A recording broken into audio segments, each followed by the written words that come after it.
gente boa. Olha só, antes de tudo, você veja aí se você é inscrito ou não nesse canal. Se não for, é só clicar, inscreva-se, toque no sininho, deixe o seu like. Não é por mim, eu realmente não tenho nem paciência para falar no assunto, é por causa do algoritmo. E quando você faz isso, ele projeta o nosso canal para um lugar melhor na plataforma. Então, se você quiser participar ajudando nisto, inscreva-se, clique no sininho, deixe o seu like. Eu terminei na semana passada, no nosso último encontro, fazendo uma pergunta: quem são os amigos de Jesus? Porque, como você sabe, eu já repeti milhares e milhares de vezes, mas há um problema cognitivo instalado nessas novas gerações. O pessoal tem olhos, mas não vê, tem ouvidos, mas não ouve, tem coração, mas não discerne. É um problema sério de natureza cognitiva que a gente enfrenta nas redes sociais, que é uma fábrica de imbecilização, de angústia apressada, de ansiedade irrefletida. Cada vez mais as pessoas estão ficando descerebradas, desalmadas, dessensibilizadas e vivendo uma profunda ignorância deliberada. Aparentemente, em alguns casos, parece uma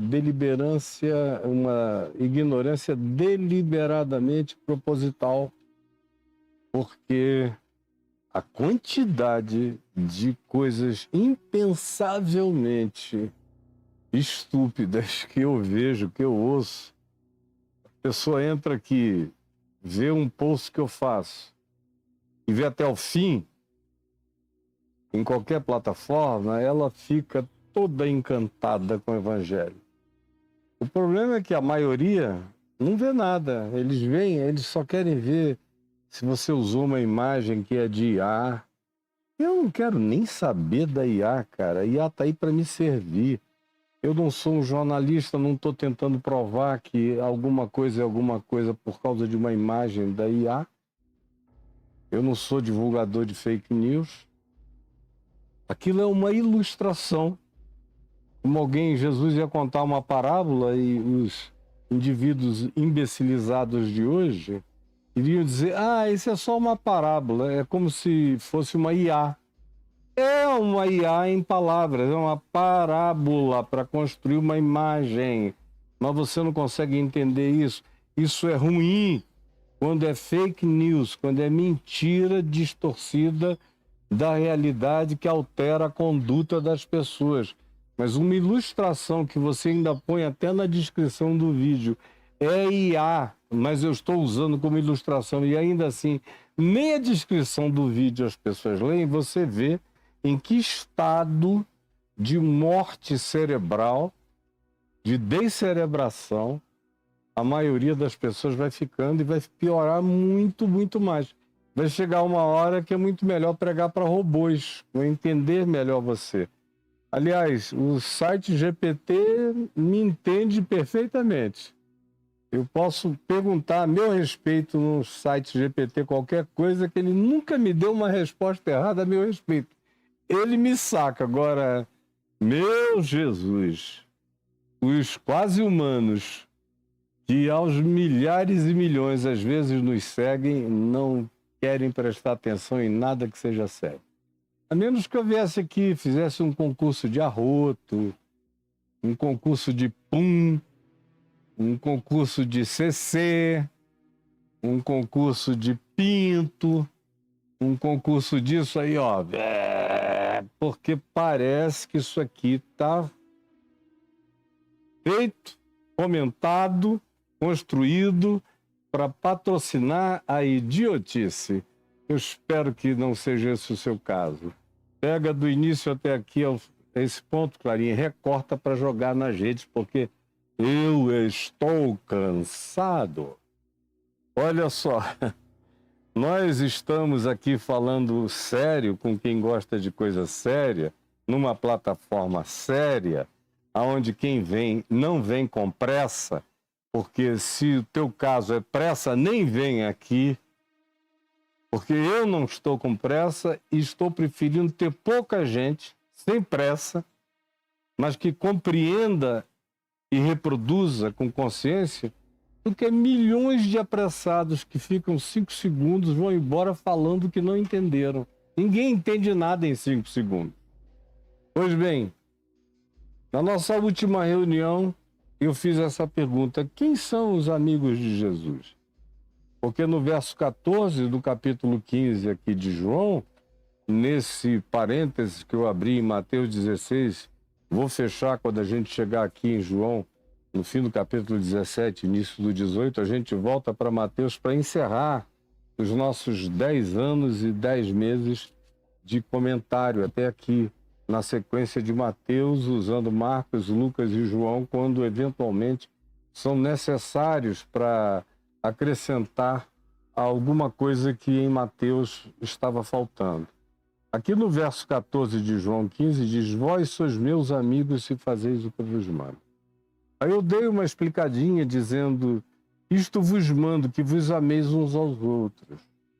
E Jesus deixou claro que o amigo dele é aquele que ama minimamente aqueles que são também amigos de Jesus. Minimamente. Isso é coisa pequena. É coisa ainda para criança espiritual. Como Jesus disse, se vocês amarem apenas aqueles que também amam vocês e gostam de vocês e tratam vocês bem, o que vocês estão fazendo demais? Até qualquer um anormal no mundo inteiro, preferencialmente, trata bem aqueles que demonstram afinidade e proposta de alegria no encontro, de fraternidade, de identificação nas mesmas pautas, ideologias, assuntos, temas, religião e outras coisas mais. Qualquer um faz.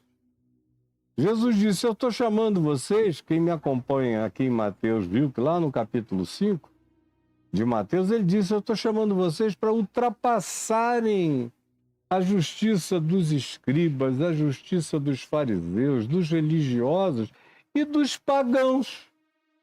Porque em qualquer lugar da terra, até os gentios tratam bem aqueles que a eles tratam bem também. Então, nada demais até aqui. Mas Jesus diz: vós sois meus amigos, se fazeis o que eu vos mando. E o que eu mando é que vocês se amem uns aos outros. E eu disse na semana passada que esse amar uns aos outros começa em círculos concêntricos. A gente começa a amar em relação àqueles que a gente gosta, com quem a gente tem afinidade: marido, mulher, filhos, pais, parentes, colegas, companheiros, gente que gosta das coisas que a gente gosta e que é gostável aos nossos sentidos. E começar minimamente de algum lugar. E o lugar onde se começa é esse lugar ridiculamente óbvio. Porque se você não gosta nem de quem gosta de você e trata bem a você, nada que um suicídio não resolva. É sinal de que você tá ruim demais, minha filha. Tá horroroso. Nem sendo bem tratado, bem tratada, você baixa a guarda, então a coisa tá horrorosa na sua alma e para o seu lado. Jesus começa do começo. Ele diz: olha, o meu mandamento é esse, que vos ameis uns aos outros como eu vos amei. Assim também eu vos mando que vos ameis uns aos outros. Comece aí nesse uns aos outros. E esses uns aos outros são aqueles que andam comigo, estão mais perto de mim, comungam da mesma consciência de fé. Isso aqui é fácil. Sentar numa mesa com essas pessoas que gostam de mim, que são legais comigo. Agora, começa a ficar diferente quando você aprende a tolerar, e às vezes, mais do que tolerar, você começa até a apreciar o contraditório inteligente o contraditório proposto com civilidade, com educação, o contraditório estabelecido com a devida reverência, respeito, dialogabilidade, o que dá a você a ocasião de dar um passo para além do óbvio, que é gostar de quem gosta da gente, quem faz tudo igual a gente, quem é como a gente é. Isso aí é bobagem. Aí a gente começa a crescer tanto mais quanto a gente se desenvolva no caráter, na atitude, no coração, na arte da apreciação humana. Até mesmo quando você chega naquele ponto em que o outro é o antagonista total. Como eu tenho seres que, para mim, eles nem me conhecem, mas que eu os vejo como antagonistas absolutos de tudo que eu creio, prego, ensino e vivo. Mas eles estão lá do outro lado do mundo, não sabem nem quem eu sou, eu sei deles. Tem outros que sabem de mim também. E eu observo, vejo como eles são, fazem e tudo mais. Não me preocupo em como é que eles me veem, me imaginam, pensam a meu respeito. Se são hostis são. Mas mesmo esses, eu frequentemente presto atenção no que eles dizem porque eu quero entendê-los. E as pessoas não falam só com palavras. Elas falam com movimentos, elas falam com gestos, com olhares, com arregalamentos, ou com franzir de testas, ou com tons de voz, ou com melodia acolhedora, ou esgarçantemente cortante e hostil e beligerante. Enfim, tem mil coisas que falam para além das palavras. E aí eu gosto de observar o estado mental, eu gosto de imaginar, saber e tentar concatenar o que pode estar por trás das pulsões de antagonismo raivoso dessas criaturas, muitas vezes, para o meu gosto, desumanas, algumas até inumanas. Outras não têm uma gota de verdade nelas mesmas. Tudo que elas dizem é mentira. E tudo que elas apreciam é estupidez. Mas eu presto atenção. E quando eu começo a conhecer cada vez mais profundamente a vida da pessoa, a história, a biografia, e entender o que está por trás das pulsões, do pus da alma dessa pessoa, latejando esse derrame, essas lavas purulentas da vida, da boca, das palavras, dos atos, das atitudes dessas pessoas, não poucas vezes, eu fico até com muita compaixão mesmo. Quando eu entendo o drama daquela limitação, me dá compaixão. Digo, meu Deus, dificilmente essa pessoa poderia ter dado em outra coisa. Mas tem outras que eu vejo que tiveram tudo para dar certo, mas escolheram ser mais. Escolheram. Aí você as ama sabendo que não há muita esperança que possa vir dali. E que amor é esse? Eu já expliquei milhões de vezes, desculpem a palavra hiperbólica, milhões de vezes eu expliquei para vocês. Que é aquele amor que Jesus mandou que a gente pratique em relação ao inimigo, ao que nos obriga, ao que nos coage, ao que nos ofende, e que mesmo assim a gente ama sem gostar. Ama como uma atitude, ama porque aquilo tem a ver comigo e a minha relação com Deus. Não passa por ele, não passa por ela. Não é por causa dele, não é por causa dela, é por causa de quem eu sou diante de Deus e de quem Jesus é em mim. É que eu amo esses que me odeiam, que não gostam de mim, que trabalham contra mim, mas vão receber sempre a minha oração para que o coração deles, quem sabe, por um milagre, quem sabe, se quebrante e mude. Mas aqui Jesus está falando de gente que está de acordo. Vós sois meus amigos, se fazeis o que eu vos mando.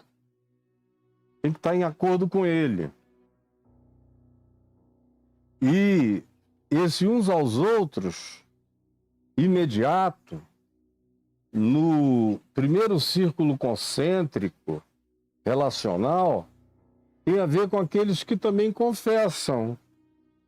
Mesmo nome, mesma fé, ou quando não seja a confissão do mesmo nome, nem da mesma fé, na perspectiva de alguma estruturação, de algum arcabouço de pensamento, também é secundário, mas aqueles que praticam o amor, praticam as obras do amor, que são justiça, misericórdia, bondade, longanimidade, verdade, fidelidade, mansidão, domínio próprio, mesmo sem doutrinação nenhuma, ou sem saberem o nome de Jesus, ou sem serem cristãos, ou melhor ainda, quando nunca ouviram falar em cristianismo e fazem tudo isso de maneira pura, porque eles são assim.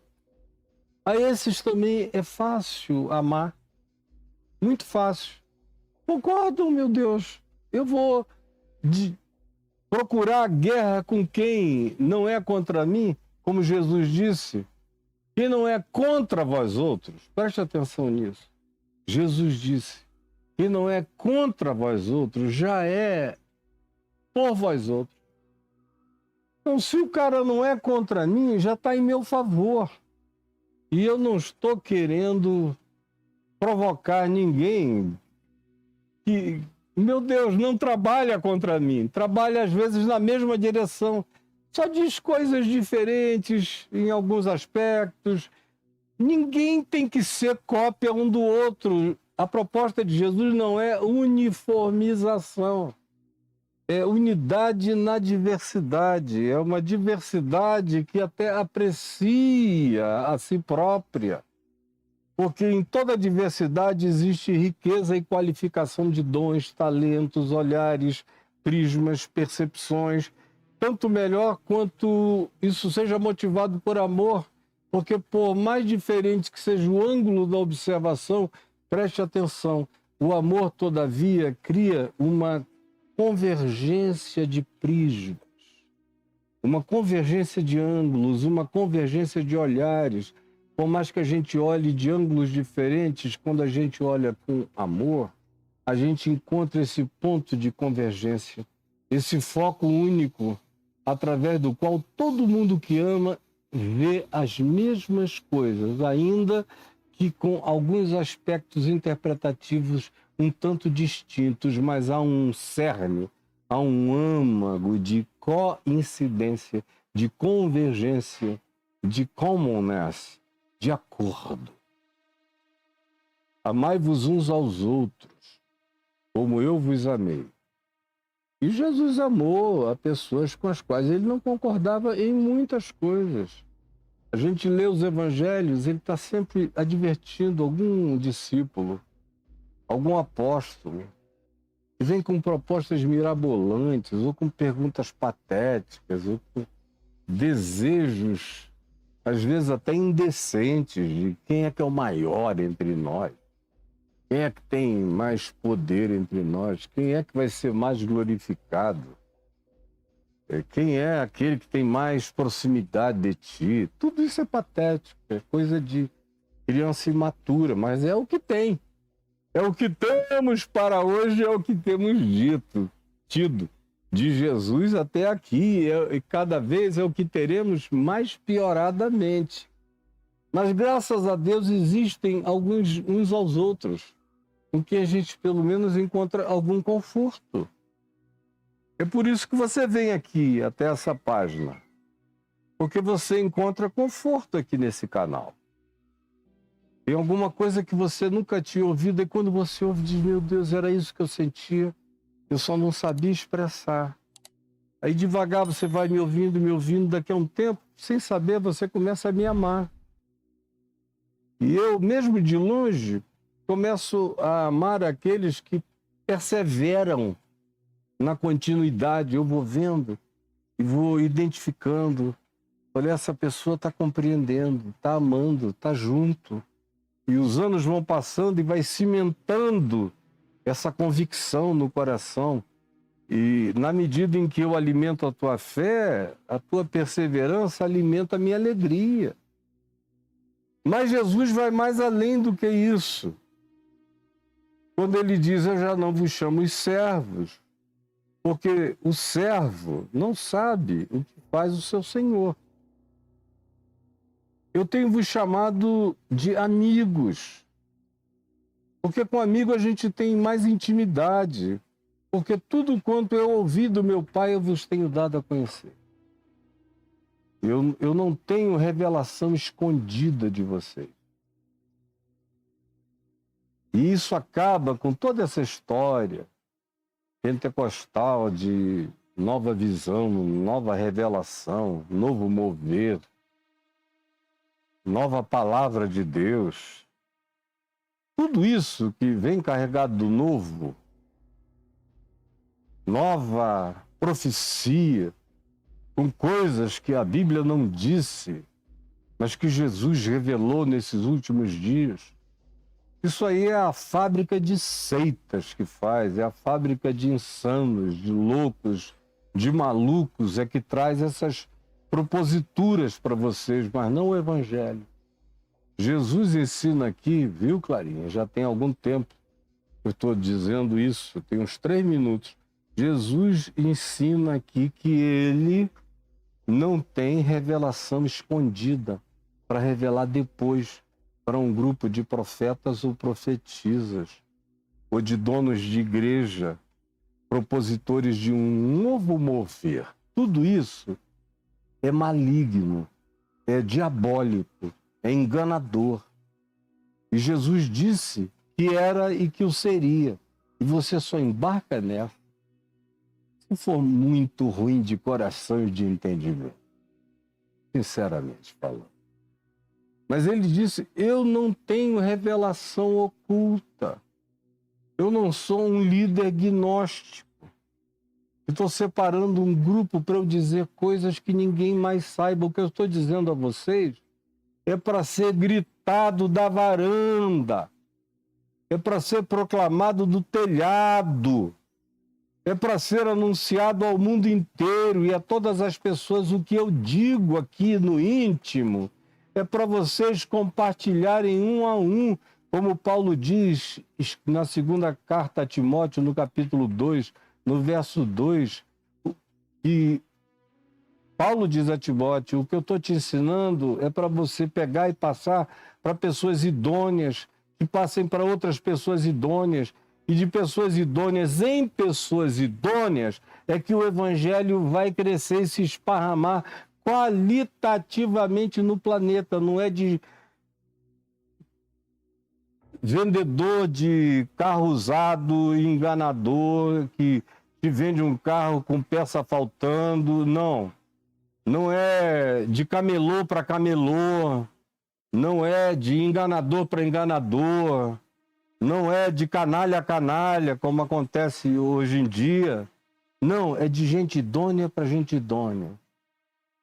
Gente leal, gente fiel, gente que compreende, gente amiga, gente séria, gente que não falsifica o que entendeu e que passa para os outros não alguma coisa que ela quer dizer que é sua, nova, e uma compreensão que só ela teve. Não, ela só está repetindo Jesus para os outros. E aí ele diz, tenho-vos chamado amigos, porque eu não tenho revelações guardadas para dar exclusivamente a um grupelho ali. Se auto-intitula de profetas. Não. O Evangelho é o que estava, Paulo diz, o Evangelho é o que estava oculto das gerações e que agora foi revelado pelo Espírito Santo aos apóstolos de Cristo para sua divulgação no mundo. É o que o apóstolo Paulo diz escrevendo aos Efésios. Agora, se você não quer nada com nada, em relação a você, eu estou malhando em ferro frio. Você tem minha permissão e até o meu estímulo para ir. Agora, quem quer, tem tudo o que precisa aqui. Não fostes vós que me escolhestes a mim. Essa é a primeira coisa que a gente tem que entender. Eu só sirvo para ser essa pessoa que carrega essa palavra se eu tiver a consciência de que eu tenho um chamado no meu coração. Eu ouvi uma voz, a voz de Deus, a voz do Espírito, a voz do Cristo eterno, mediante o Evangelho, ou segredar enternecedor do amor de Deus no meu ser, na unção do meu olhar, que vai se abrindo e que vai recebendo o colírio da graça para enxergar, para ver. Portanto, a primeira coisa que eu preciso saber é que não fui eu que falei, poxa, ele é o maior barato. Ó, gostei de ti, Jesus. Vou andar contigo agora, vou te fazer esse favor. Não há favor que você tenha a fazer a Jesus, meu filho, minha filha. Você está pensando que você está honrando a Jesus porque você chegou? Cara, é o contrário, gente. Não fostes vós que me escolhestes, nem que me vistes, nem que me percebestes, nem que me sacastes, nem que me quisestes. Na realidade, nenhum de nós queria, desejaria ou imaginaria uma paixão que nos vergasse e nos colocasse literalmente de quatro, de joelhos na presença do Eterno, em crescente concordância com a vontade dele, que não é construção de que profissãozinha eu vou seguir, com quem que eu vou casar, não, é a vontade dele manifesta com que tipo de gente eu me torno. Que tipo de ser humano é construído em mim? Não tem nada a ver com quem eu caso, nem tampouco com os filhos que eu gero, nem tampouco com quem gosta ou quem não gosta de mim. Tem a ver com quem eu sou diante de Jesus. Como é que esse amor que me tocou me transformou? Isso é que faz a diferença e esse é o único grande significado. Tem a ver com quem eu me tornei diante de Deus e para mim mesmo, e o que eu manifesto de Deus, de Cristo no mundo. Sendo eu amado ou sendo eu desamado, tanto faz, desde que o amor de Cristo não seja falsificado por nenhuma hipocrisia na minha vida, ao contrário, seja expressão de sinceridade plena de mim. Porque não fui eu quem o escolhi a ele, mas foi ele que me escolheu a mim. Ele disse, pelo contrário, eu vos escolhi a vós outros. E aqui, obviamente, ele está falando de maneira inicial daquele grupo de 12. Ele chamou lá na Galiléia, a maior parte deles ali, nos arredores. E os outros todos que foram chegando, as mulheres que a ele se achegaram, há muitos outros discípulos que, não sendo apóstolos, todavia se fizeram discípulos, aceitaram a disciplina do Evangelho, o ensino do Evangelho, o caminho do Evangelho, aceitaram a consciência de Cristo como palavra de Deus para si mesmo. Esses são aqueles que fazem o que ele manda. E os que fazem o que ele manda sem ser por tortura, nem por medo de nada, é porque o amaram. Porque ele nos amou primeiro. Tudo nasce do amor, continua no amor e só tem validade se for praticado em amor. Do contrário, como diz Paulo em 1 Coríntios 13, nada aproveitará, coisa nenhuma. Nem as mais bonitas que a gente possa exteriormente produzir não tem valor nenhum se não for fruto da consciência do amor em mim. Não fostes vós que me escolhestes a mim, pelo contrário, eu vos escolhi a vós outros e vos designei. O primeiro eu sei que fui chamado, o segundo eu sei que eu fui designado. Eu tenho uma designação na terra. Eu sei qual é a minha. E no meu caso, todas as minhas designações convergiram para uma só. No meu caso particular, eu não sou exemplo para ninguém, mas no meu caso, eu fui designado para ser exclusivamente um ente de proclamação do Evangelho. Nem todo mundo é necessariamente assim como eu me tornei desde o início, desde os 18 anos. Eu ia ser arquiteto. Eu já tinha até aberto uma firma de construção e arquitetura. Bem novo, eu comecei a me virar, a trabalhar, a dar conta de mim. E eu e um amigo chamado Raimundo Nonato abrimos lá em Manaus uma firma de construção, inicialmente de acréscimos de obras, ou de construção de um andar só. Nós ainda estávamos terminando o curso de edificações. Depois eu ia fazer a faculdade de arquitetura, o que para mim ia ser muito fácil, porque construir, eu nasci construindo, acompanhando meu pai, ajudando em construção, em obra. Construir, sinceramente, para mim, sempre foi uma moleza. E a arquitetura é que eu gostava de dar formas, gostava da projeção estética dos meus pensamentos, transformar aquilo em casa, residência, sítio, morada, aconchego para as pessoas, me dava muito prazer.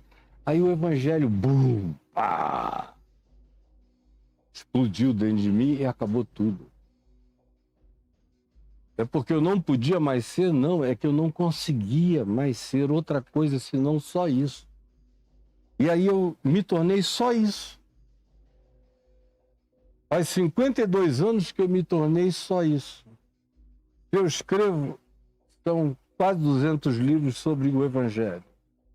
Se eu falo, é o Evangelho. Se me pedem para fazer uma palestra, eu posso começar do tema que começar. Me dê qualquer tema, nenhum tema me assusta ou me é estranho. Mas eu vou concluir no Evangelho, que é onde, para mim, a vida encontra a sua conclusão absoluta, a sua síntese perfeita. É em Cristo, é no Evangelho, é nessa convergência. Agora, essa foi a minha designação. Como foi a designação desses apóstolos aqui? A maioria deles, ou todos eles, largou tudo que fazia antes, foi fazer só isso. Paulo largou tudo que fazia antes, foi fazer só isso, exceto quando ele não tinha sustento. Porque ele nunca viveu completamente garantido, ele sempre viveu sem saber de onde vinha o sustento. Quando ele encontrava numa cidade gente generosa, amiga, carinhosa e meiga, e compreensiva e feliz pelo que estava compreendendo e ouvindo, e que o sustentavam para continuar essa designação de exclusivamente pregar e ensinar a palavra do Evangelho, para ele estava muito bom. Quando ele não tinha isso, ele tinha uma profissão, ele fazia tendas. Enquanto ele fazia as tendas, ele ensinava a quem sentava ao lado dele. Quando ele terminava uma tenda, ele falava na entrega, na montagem da tenda. E quando ele ganhava o dinheiro daquela tenda, ele tinha um recurso para alguns meses de liberdade só para cumprir a designação plena dele, que era pregar, ensinar, edificar, exortar, admoestar, curar, ajudar, aconchegar, acolher, conforme alguém que carregue a designação de Jesus e que tenha felicidade nessa amizade celestial que me designou para ser um Cristo de Deus na terra enquanto eu vou, enquanto eu vivo. Não fostes vós que que me escolhestes a mim. Pelo contrário, eu vos escolhi a vós outros e vos designei para que vades e deis fruto, e o vosso fruto permaneça. Permaneça. Outro dia eu fiquei sabendo aí desse rapaz que eu não sei nem como é que ele se intitula. É um assim, malhadinho, tipo mamãe tô fortinho, que anda com umas calças bem apertadinhas. E às vezes ele incorpora. Outro dia eu vi incorporando o pai de uma menina lá no culto, na igreja dele.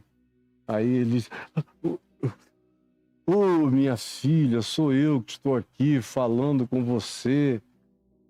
Eu não sei se ele se auto-intitula de apóstolo, profeta, pastor, evangelista, mas é desse meio aí, dessa doideira, dessa insanidade.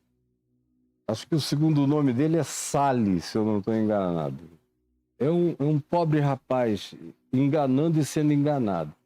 Chamou um amigo meu, oferecendo mundos e fundos para o meu amigo. Levou para ver aonde ele morava, com os carros que ele tinha, as mansões, a riqueza que ele em pouco tempo já juntou para ele. Aí falou para o meu amigo: eu preciso de você, porque você sabe mais do que eu. E lá nas minhas igrejas ninguém sabe nada. Eu também não sei nada. Eu só sei fazer o que eu faço. Hoje me mandaram um vídeo dele, ele estava lendo mão. Li fato a novela Vale Tudo, é ali com ele, não é com Odete Reutemann, é com esse cara, Vale Tudo. Ele estava lá, aqui tem uma linha que passa assim, que corta assim. E é lá, pastor, apóstolo, missionário, sei lá o quê, do Vale Tudo. Um cara sem critério, sem categoria de nada, um enganador, um falastrão perverso. Enganando aí as pessoas. Ainda tem gente que me pergunta assim: isso é verdade? Eu digo: ai, não, me tira o tubo, vocês não querem que eu fique por aqui, porque não dá. Meu Deus, quanto mais eu prego, mais assombração me aparece, e as assombrações não são espirituais, é de gente com a mente descerebrada, que já não entende nada. Pois bem, Jesus disse: eu vos designei para que vades e deis fruto. Por que eu mencionei esse rapaz? Porque ele falou para o meu amigo, a quem ele queria contratar por uma fábula, uma tentação. O rapaz até me ligou, é muito dinheiro. Eu falei: se você quiser destruir sua alma, vá. Agora, se você quiser preservar sua alma, caia fora desse maluco. Porque isso é contagioso, destrói. É como um câncer. De acordo com o que Paulo diz, é um câncer. Essas vidas, palavras e ações dessas pessoas, Paulo diz, usando o nome de Himeneu e Fileto, que são como um câncer corrosivo, metástico, que vai engolindo, devorando tudo. E ele disse: eu preciso de alguém aqui para ver se o meu fruto permanece. Porque a única coisa que eu consigo arrancar é dinheiro, mas mesmo o pessoal que me dá dinheiro, depois eu procuro 2 meses depois, eles nunca mais voltam. Porque não é um fruto que permaneça. Uma vez eu ouvi o Edir Macedo me confidenciando que lá na igreja dele também era uma rodoviária. Tanto é que há 30 anos atrás, quando a gente teve conversas íntimas, eles tinham o mesmo número de pessoas que tem hoje, porque a rodoviária é grande, e a gente passando e gente saindo. E a porta dos fundos é tão larga quanto a porta de entrada, de modo que depois de 30 anos você vai ver a estatística do censo, é o mesmo número de pessoas que tinha no outro. Porque gira. Se esse povo fosse filho de um fruto permanente, de um evangelho permanente, de uma consciência permanente, eles estariam lá ainda. Os que se evadissem seriam a minoria, a maioria ficaria. Quando a palavra é verdadeira e encontra um coração sincero, esse fruto é permanente. A palavra verdadeira só não permanece no coração insincero. Que vem, como disse Jesus, quando a palavra começa a querer entrar no coração, encontra pedra, ou encontra espinho, ou vê que o cara não quis botar no centro da vida, botou na margem da existência, aí é roubada. Mas se cair no âmago do ser, a verdadeira palavra, quando encontra um coração sincero e verdadeiro, ela dá fruto e permanece. Eu tenho gente que encontra comigo por aí dizendo: eu estou te seguindo há 50 anos. E gente que já me apresenta os meus tataranetos na fé, que foram gerados por eles. E são milhares e milhões pelo país inteiro. E eu encontro gente até em outros países do mundo dizendo: eu me converti contigo há 40 anos. Estou firme aqui até hoje, porque a palavra verdadeira, quando encontra um coração sincero, ela permanece. Permanece, como Jesus disse. E o vosso fruto permaneça. E o fruto é o que eu dou, fruto do amor, e é o que eu reproduzo. Porque aquele que ouve e recebe de mim a semente verdadeira de Cristo Jesus, vai dar o fruto de Cristo Jesus. E nós vamos ser da mesma natureza, vamos ser ramos verdadeiros da mesma videira verdadeira, recebendo da mesma seiva, como a gente viu aqui no capítulo 15, dos ramos e da videira, como a gente está vendo. Tudo isso tem a ver com os ramos e a videira. Esse é o fruto que permanece quando recebe dessa seiva. E essa seiva é esse amor em fé.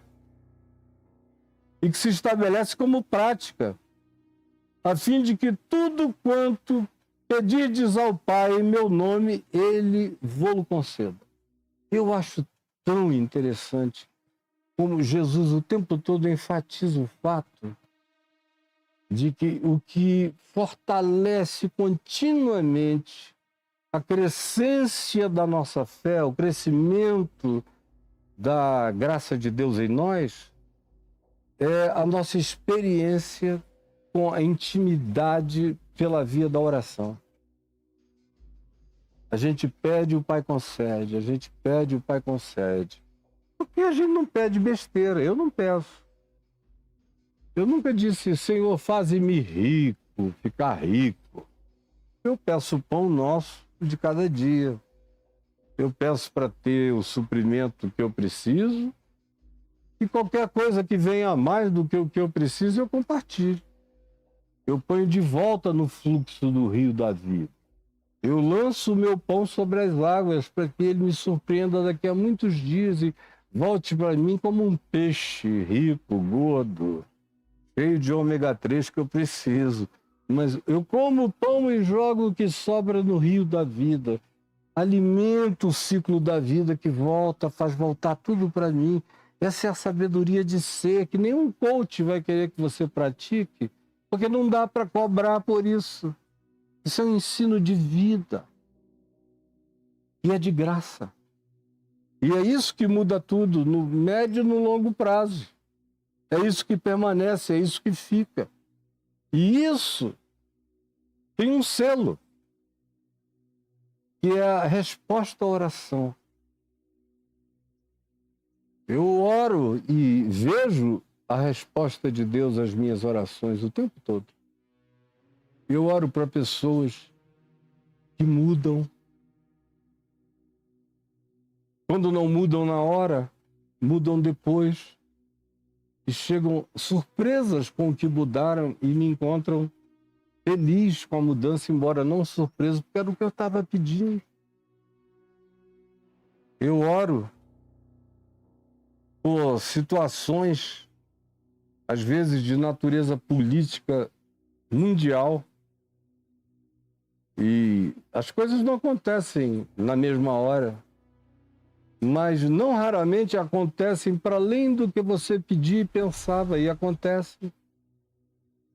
E o pessoal fica pensando que foram só as conversações daqui e dali, não sabem se não fosse o sonho que um cara teve, um pesadelo que despertou o outro, o incômodo que a mulher dele causou repetindo o mesmo assunto todo dia, nem ela mesma sabe por que está tão obstinada com aquele tema, dizendo faz isso, para com essa outra história, realize isso aqui, senão a gente vai se dar mal. O conjunto das orações produz aquilo que só pela fé você se apropria. Curas divinas, graças de Deus, graças de Deus. Esses dias mesmo eu estava me lembrando de um desconforto que eu particularmente estava com ele já há um tempão, me azucrinando a vida. E eu cheguei em Cafarnaum com a minha mulher e um grupo de umas 60, 70 pessoas, e aquilo me perturbando horrivelmente. E sempre que eu chego em Cafarnaum, há muitas décadas que eu vou lá, e tantas vezes, meu Deus, eu deito sempre embaixo da mesma árvore, no mesmo banco, e tiro um cochilo de uma meia hora. Rápido, eu durmo rápido. Quem me conhece sabe que se eu encostar aqui e eu me desligo com uma rapidez tão grande, durmo. Durmo encostado, durmo até em pé, se tiver onde eu me apoio. Eu durmo. E eu induzo meu sono com muita facilidade. E naquele dia, aquela perturbação, falei, Jesus, me deixa dormir. Eu dormi. E no meu sono, eu sonhei que a Adriana estava com as mãos em cima de mim, passando em cima de mim. E aquilo estava sendo curado em mim, no meu corpo todo. Meia hora depois, ela me acordou porque o grupo tinha voltado da visita à cidade. Eu já não faço mais essas visitas, eu só, quando eles voltam da visita, eu falo uma geral e aplico coisas do Evangelho. Então, ela veio e disse, o grupo terminou, está todo mundo te esperando. Eu voltei, comecei a falar, quando eu terminei, que eu procurei o desconforto, ele tinha sumido, eu fiquei quieto, calado. O meu coração pedindo a Deus que confirmasse aquilo. Eu não sabia de onde tinha vindo, mas que tivera, com certeza viera dele. Aí depois, quando estávamos só eu e a Adriana, ela falou, como é que tá o desconforto? Aí eu falei, meu amor, enquanto eu dormia, passou. E eu sonhei que tinha um copo de cristal com água cristalina para eu beber, e sonhei que você estava com a mão passando assim em cima de mim, sem me tocar. Aí ela ficou rindo e falou, com exceção do copo, eu estava lá, eu fiquei, enquanto você dormia, eu fiquei com a mão aqui em cima orando, pedindo a Deus que te sarasse desse negócio horroroso que está te perturbando tanto. E nunca mais voltou. Na mesma hora. Quantas pessoas que chegam com uma angústia sem tamanho, com problemas horrorosos, e você fala com o Pai. Elas ficam pensando que você vai fazer uma prosopopeia. Enquanto elas estão falando, eu às vezes nem espero elas terminarem, eu já começo a orar. Senhor, eu estou ouvindo o que tu ouves, eu estou sendo informado do que tu sabes. Então aí a pessoa vai parando de falar e eu oro. Quando acaba, não raramente a pessoa sai, daqui a pouco me liga ou me escreve, eu digo qualquer coisa. Meu Deus, o que aconteceu? Eu cheguei aqui, estava tudo diferente, tudo alterado. Digo, mas a gente não orou? É que a maioria absoluta ora só por orar, não crê que vai receber nada, porque não tem essa confiança de amizade. Oração decorre de uma confiança de amizade. Você está ouvindo, Cláudio? Oração decorre de uma confiança de amizade. Como Jesus diz, que a oração acontece e traz como resposta do Pai essa confiança da nossa amizade com Deus. Não fostes vós que me escolhestes a mim, pelo contrário, eu vos escolhi a vós outros e vos designei para que vades e deis fruto, e o vosso fruto permaneça, e tudo, a fim de que tudo quanto pedirdes ao meu Pai, em meu nome, Ele vô-lo conceda. Nessa afinação, nessa harmonização entre a manifestação da vontade do Pai no Filho, que é o Evangelho. O Evangelho é o cumprimento da vontade do Pai na encarnação, na vida, nas práticas do Filho. E o meu discipulado, a minha amizade com Jesus, decorre de eu fazer o que Ele nos manda. E Ele diz, eu não estou mandando a vocês nada esotérico ou secreto. Eu não tenho revelações secretas. Tudo quanto eu ouvi do meu Pai vos tenho dado a conhecer. E vocês são meus amigos se fazeis o que eu vos mando. Quando a gente desenvolve essa amizade da obediência não penosa, serena, harmônica e que responde ao amor de Deus, a gente não ora absurdos e não pede absurdos e não tem temas absurdos, a gente pede sobre a vida. E tudo quanto a gente peça sobre o que faz sentido com a vida de Deus e com o sopro da vida de Deus em nosso favor, Ele nos concede. É assim que é. Isto vos mando. E vos ameis uns aos outros, porque o amor uns pelos outros é o sinal de que vocês estão me obedecendo, porque o meu mandamento é esse, que vocês busquem se dar bem, que vivam bem, que sejam pacificadores e que pacifiquem e não compliquem a existência. Simplifiquem, na verdade, na sinceridade, no amor, na fidelidade, na sobriedade, no bom senso, na sabedoria, na esperança. É isso que faz da gente pessoas de bom trato, gente que se torna sal da terra e luz do mundo, e ramo frutuoso da videira, alimentando o planeta com a graça de Deus. Isto é o que Ele nos manda e é isso que Ele espera que a gente se torne. Aí Ele faz uma advertência. Preste atenção, todavia, e não fiquem chocados se vivendo assim, todavia, vocês receberem rejeição, se na prática do amor e sendo amigos de Jesus, nas práticas da vida em graça, em misericórdia, em compaixão, em verdade, em justiça, em tratabilidade de uns para com os outros, ainda assim vocês vierem a ser odiados, não se assustem. Olhem para mim. Jesus está dizendo, olhem para mim. A quem que eu fiz mal? A quem eu amaldiçoei? A quem eu espanquei? Acerca de quem eu menti? De onde procedeu o engano para comigo? Quando eu fiz uma promessa que eu não tenha realizado? O que é que eu realizei de antagonismo contra qualquer seres humanos? Vocês vêm andando comigo há 3 anos e meio, me digam. E ainda assim, vocês não veem como eu sou odiado? Odiado pelos líderes da religião, pelos teólogos da religião, pelos acadêmicos da religião, pelos puritanos da religião, pelos fanáticos da religião.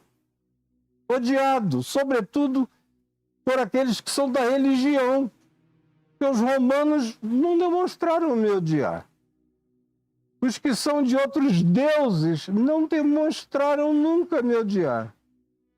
Eles vêm me ouvir e nunca levantaram a mão querendo antagonizar comigo. Eles saem felizes com o que ouviram. Agora, onde é que eu sou odiado? É nesse ponto onde você faz o bem e recebe ódio, é que você identifica a capital do mundo. E aqui para Jesus, preste atenção, a capital do mundo é a religião para Jesus. A capital do mundo, do que Jesus chama de mundo no Evangelho, é a religião. A capital é o templo. Os líderes do mundo são os líderes religiosos. Os executores dos líderes religiosos são os fanáticos religiosos. E os perseguidores são aqueles que Paulo chama de cães, que vivem farejando graça de Deus para irem tentar morder e comer você vivo onde quer que você esteja. Agora, o que foi ensinado a você é que o mundo é tudo o que existe fora daquela caixinha que você chama, aquela caixa de tijolos que você chama de igreja. A isso você chama de mundo. Para Jesus,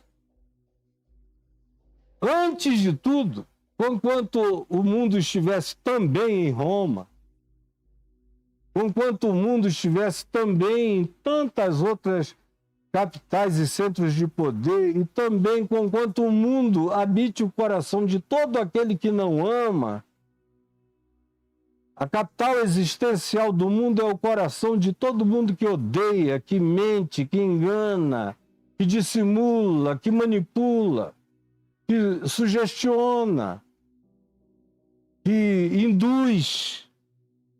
É aí que é a capital do mundo. Onde quer que você encontre isso, você está lidando com o mundo. Sobretudo com mentira e ódio. Vaidade que busca, através de qualquer meio, através do vale tudo, atingir qualquer coisa. Aí é que é o lugar do mundo. E para Jesus, eu repito, para Jesus nos evangelhos, não tinha mundo mais poderoso do que aquele que habitava o templo de Jerusalém, o sacerdócio de Jerusalém, a academia, os escribas de Jerusalém, o fanatismo de Jerusalém. Não tinha nada que fosse mais mundo para Jesus nos evangelhos do que Jerusalém. Agora, vocês não conseguem entender nem aprender isso. Tem uma blindagem, tem um véu espesso na mente e no coração. É Jesus quem fala, está tudo dito aqui, mas vocês preferem me odiar e eu não sinto nada. Porque Jesus disse, é assim, isto vos mando. Agora saibam, se o mundo vos odeia,